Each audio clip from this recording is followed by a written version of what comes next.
எனக்கு ஒரு தொலைபேசி அழைப்பு வந்தது. தளபதி ஸ்டாலினோட பிஏ. கொஞ்சம் இருங்க அம்மா பேசுகிறாங்கன்னா அவங்க துர்கா மேடம் பேசுகிறாங்க. இனியவன் குழந்தைகளுக்கு மிக்கி மவுஸ் இட்லியும் தலைவருக்கு இளநீர் இட்லியும் சாயந்தரம் கொஞ்சம் கொடுத்து அனுப்புங்களேன்.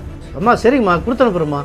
அவங்க அடிக்கடி அவங்க வீட்டு நிகழ்ச்சி அவங்க குழந்தையோட ஏதாவது இது பண்ணணுன்னா மிக்கி மவுஸ் இட்லின்னா எங்கிட்ட தான் கிடைக்கும், உலகத்தில் எங்கேயும் கிடைக்காது. ஃபோன் பண்ணி கேட்பாங்க. எங்களுக்கு பெரிய சந்தோஷம், பெரிய கௌரவமாக இருக்கும். ஆனால் அவங்க அதை விட ஒரு முறை அண்ணா அறிவாலயத்தில் அவங்க உறவினர் கலைஞர் வீட்டு திருமணம் தான் நடக்குது. அங்கே தளபதியும் துர்கா மேடமும் சாப்பிட்டு இருக்காங்க. அங்கே காலையில் நாங்கள் தான் இளநீர் இட்லி செஞ்சு கொடுத்துட்ருக்கோம். நான் காலையில் ஒரு 9 மணிக்கு அந்த மண்டபத்துக்கு போகிறேன். போகும்போது கரெக்டாக அவங்க 2 பேரும் உட்காந்து சாப்பிட்ருக்காங்க.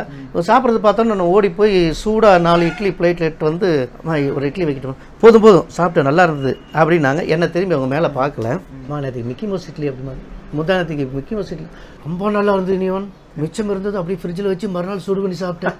மறுநாள் கூப்பிட்டா கூட நம்ம ஓடி கொடுவோம். அந்த அம்மா எவ்வளோ ஒரு சாதாரணமாக இருக்காங்க சார். நம்ம என்னமோ நினச்சிட்டு இருந்தேன் நான். அந்த அம்மாவெல்லாம் அவங்க நம்ம குடும்பத்து பொம்பளை பேசுகிற மாதிரி ரொம்ப நல்லா இருந்தது. நீவன் மிச்சம் இருந்தது ஃப்ரிட்ஜில் வச்சு மறுநாள் சூடு பண்ணி சாப்பிட்டேன்றாங்க. எனக்கு அப்படியே இவ்வளோ ஒரு சாதாரண ஒரு பெண்மணிலாம் இருக்காங்க.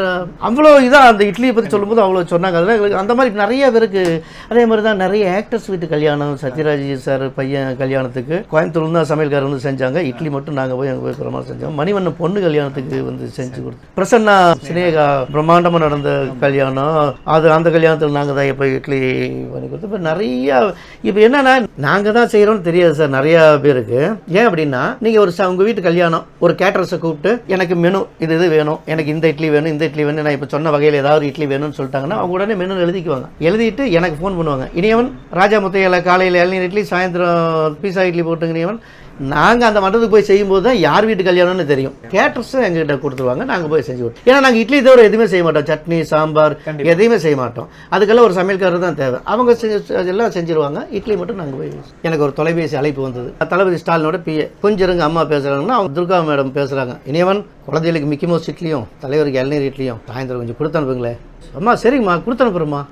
அவங்க அடிக்கடி அவங்க வீட்டு நிகழ்ச்சி அவங்க குழந்தையோட ஏதாவது இது பண்ணணுன்னா மிக்கி மவுஸ் இட்லின்னா எங்கிட்ட தான் கிடைக்கும், உலகத்தில் எங்கேயும் கிடைக்காது. ஃபோன் பண்ணி கேட்பாங்க. எங்களுக்கு பெரிய சந்தோஷம், பெரிய கௌரவமாக இருக்கும். ஆனால் அவங்க அதை விட ஒரு முறை அண்ணா அறிவாலயத்தில் அவங்க உறவினர் கலைஞர் வீட்டு திருமணம் தான் நடக்குது. அங்கே தளபதியும் துர்கா மேடமும் சாப்பிட்டு இருக்காங்க. அங்கே காலையில் நாங்கள் தான் இளநீர் இட்லி செஞ்சு கொடுத்துட்ருக்கோம். நான் காலையில் ஒரு 9 மணிக்கு அந்த மண்டபத்துக்கு போகிறேன். போகும்போது கரெக்டாக அவங்க 2 பேரும் உட்காந்து சாப்பிட்ருக்காங்க.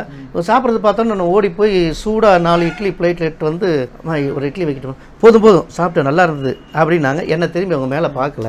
நேற்றுக்கு மிக்கி மவுஸ் இட்லி அப்படிமா முந்தானத்துக்கு மிக்கி மவுஸ் இட்லி ரொம்ப நல்லா இருந்தது. நீவன் மிச்சம் இருந்தது அப்படியே ஃப்ரிட்ஜில் வச்சு மறுநாள் சூடு பண்ணி சாப்பிட்டேன்.